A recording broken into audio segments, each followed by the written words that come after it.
difficulty about this whole process is that if Melissa is watching this program, she will think that I am being hostile to her because she is happy.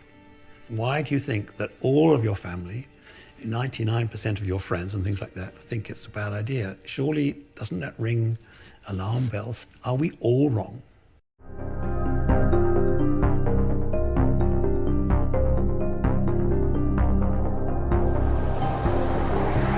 From about the age of 15, looking back now, Martin basically wanted to control pretty much every aspect of my life without actually being involved in my life. He wanted to know that I wasn't stepping out of line, I wasn't doing anything that he didn't want me to be doing. If I ever did, or if I rebelled, then it would be hell unleashed. I have lost count of the tongue lashings that I've received where Martin has called me an effing bitch, selfish, ungrateful, only thinks about myself, lazy, whatever you could think of, really. There was a lot that I needed to work out in therapy because things had happened in my life that was like, I need help. I need help, and I can't talk to my family about this because they're the cause of it. So where do you go? What do you do in that situation? Where do you go? What's it like having a child in Lighthouse? It's as if my daughter's died, because she's not my daughter that I know is not there anymore.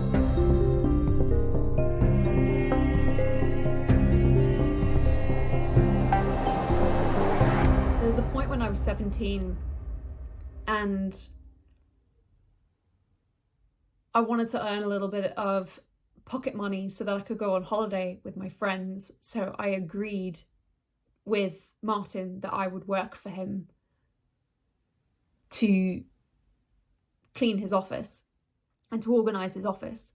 And in doing that, I came across probably about a dozen folders full of files from the divorce that I had never seen before, which had records about me and things that had happened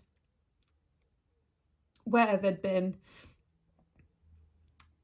screaming matches and appeals and emails to lawyers and emails to my school and like the whole detailed account of everything that had been going on. I've actually still kept some of those. I never told him that, but I stole about just 2 files. One of them was a Kafka's report, which detailed in there about how much I'd struggled with the divorce. And I found that really upsetting. And Martin ended up screaming at me and calling me selfish, calling me an effing bitch, because I wasn't cleaning the office fast enough, and in his mind I was procrastinating.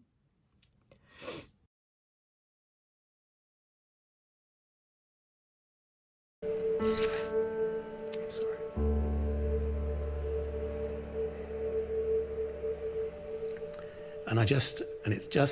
And it is not Melissa. This cannot be Melissa. And this dreadful organisation, absolutely, they should all be in jail. Basically brainwashing people. Brainwashing was a term that Martin used when he was divorcing my mother to accuse my mother of influencing my sister and I against him. So when I hear that word, when I hear him use that word, I'm just not even surprised, because this is exactly the kind of tactic and manipulation that he uses to get his way. He spins everything around so that he's the victim and so that he's the one who hasn't done anything wrong. And it's just my mother, or it's just me, or it's just Paul War. It's always someone else's fault other than Martin's.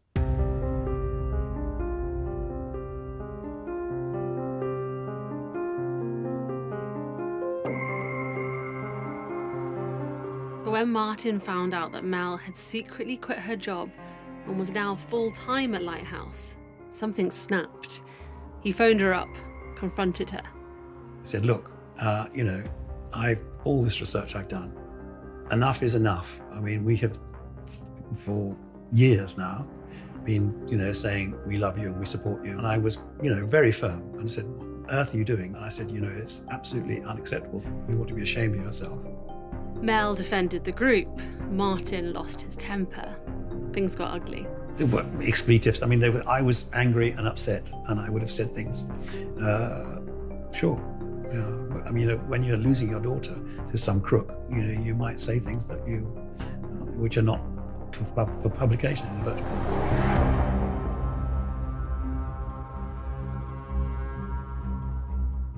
What I experienced there was an occasion of narcissistic rage. The things that Martin was screaming at me about in that call had nothing to do with Lighthouse. He was bringing up other things that I had done or said that he thought were evidence of my selfishness or my lack of care of other people. So he wasn't trying to help me and trying to reason with me. He was trying to batter me. He was trying to break me down as much as he possibly could to make me feel as small and as pitiful as he possibly could, so that then I would then do what I'd always done in the past and bend to his will.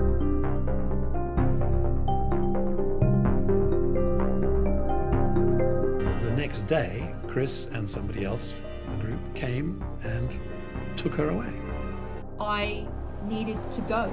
I needed to get out of an environment where he felt that he could keep doing that.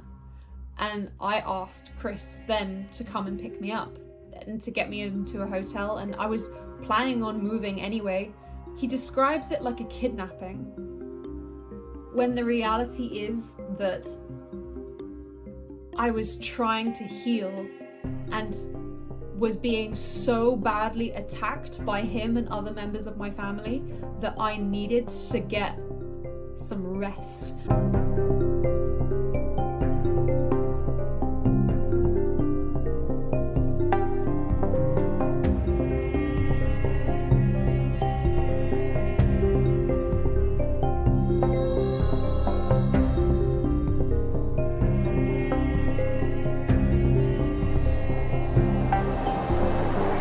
Had my mum on the line as well, giving me the same shit.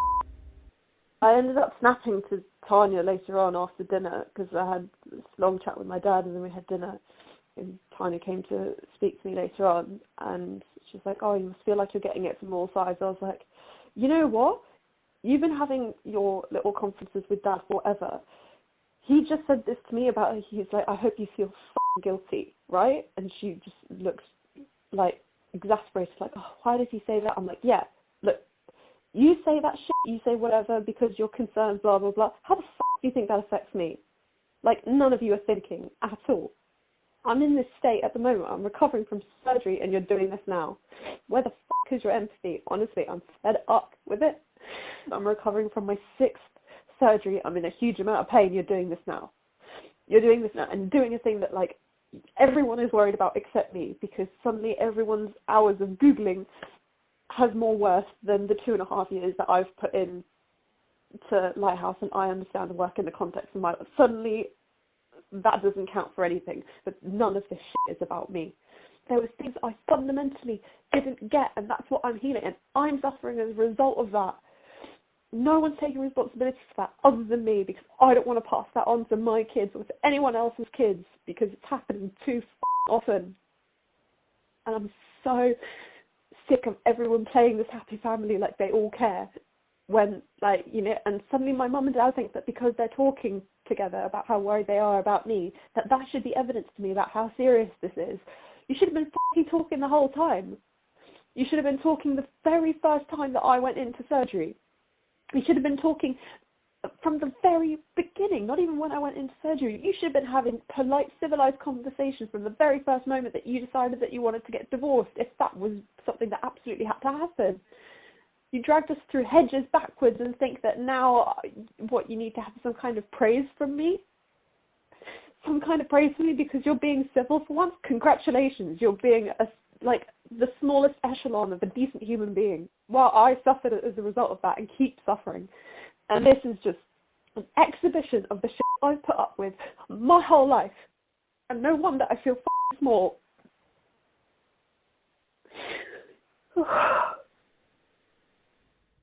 No one is ever going to convince me that what Martin did there, with going on the BBC and lying about our relationship, lying about my life when he doesn't know anything about my life, because he never cared enough to know and he never took an interest. But now that I'm doing something for myself and something that I care about and that means a lot to me and where I'm building my relationship with Christ, now is when he wants to go to the BBC and pipe up. You are never, ever going to convince me that that is a well-intentioned and well-meaning move. Ever. Because there is not an ounce of repentance, of remorse, of contrition, of things that he should have done better. And if there had been those things, he would have come directly to me for those things. But he never did. He just went straight to Catherine Nye and to go and get sympathy, which is exactly what he did during the divorce. So I'm not surprised at all that this is the tactic that he's now using. It's just a shame. You know, the Bible commands us to honor our mother and father, but you can't honor someone whilst they're being dishonorable. How I honor Martin is I pray for him. I pray that he comes to know Christ. He's so far rejected any single appeal that I have made for that. I truly hope he repents, and I truly hope that he makes this right, because at the moment, all he is doing is making things worse.